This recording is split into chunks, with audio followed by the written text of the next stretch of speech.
What's the meaning of common land?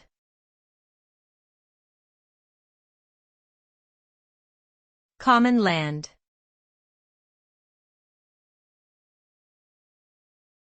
Common land.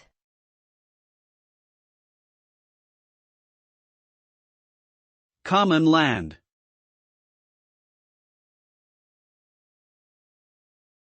Common land.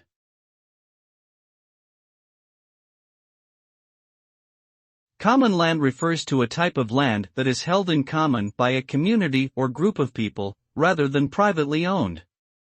This type of land is typically used for activities such as grazing livestock, collecting firewood, or gathering food. The use of common land is often regulated by rules and customs that have developed over time. The result of the existence of common land is that resources are more evenly distributed among members of a community, and there is typically a greater sense of cooperation and shared responsibility for the management of the land.